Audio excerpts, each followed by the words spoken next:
reaching new record highs across the country. Some of the places he holds rallies have even seen new spikes after he leaves town.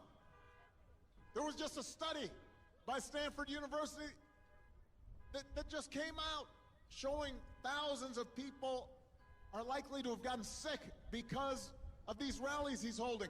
What is his obsession, by the way, with crowd size? You notice that? He's always worried. This is the one measure he has of success.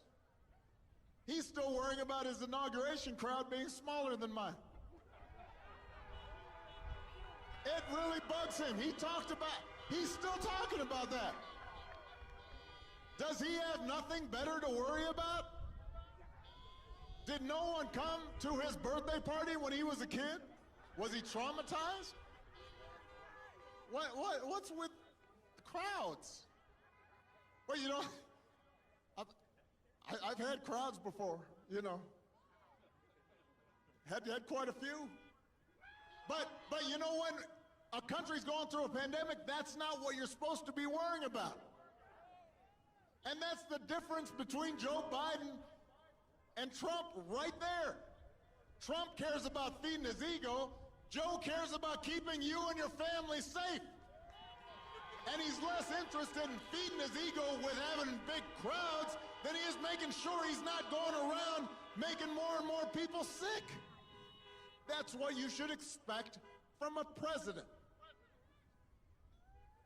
You can expect something different from a reality TV star, but from a president, you want them to put you above their own ego.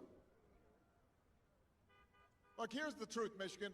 This pandemic would have been challenging for any president. But this idea that somehow this White House has done anything but completely screw this up is nonsense. Canada identified its first case the same week that the U.S. did, right? Just a few miles up, right? It's not close. I may not be pointing north, but Canada's pretty close by. Our mortality rate in the United States is 2.5 times higher than Canada. Think about that. If we had the same percentage of folks dying in Canada as we do here, nearly 90,000 Americans would have died instead of 230,000 Americans. If we had handled this pandemic like Canada did, 140,000 of our fellow Americans might still be alive today. Think about that. Think about that. And yet, despite that, last week, when Trump was asked if he'd do anything different, he said, not much. Really? Not much. Can't think of anything. Listen, I understand the president was anxious to downplay it because he wanted to get credit for the economy that he inherited, and zero blame for the pandemic he ignored.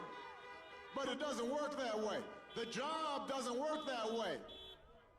Tweeting at the TV doesn't fix things. Making stuff up doesn't make people's lives better. You've got to have a plan. You've got to put in the work. And along with the experience to get things done, Joe Biden has concrete plans and policies that will turn our vision of a better, fairer, stronger country into reality. Joe's not going to screw up testing. Joe's not going to call scientists idiots. He's not going to host super spreader events around the country.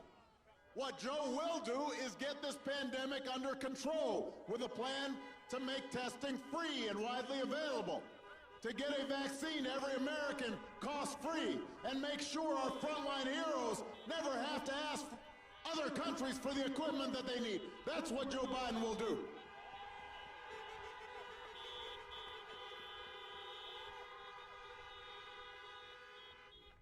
Joe's plan will guarantee paid sick leave for workers and parents affected by the pandemic. He'll make sure that small businesses in every community, not just some. Not just big corporations, but small businesses that hold our communities together and employ millions of Americans can reopen safely. Donald Trump likes to claim he built this economy. America created 1.5 million more jobs in the last 3 years of the Obama-Biden administration than in his first 3 years. And that was before he could blame the pandemic.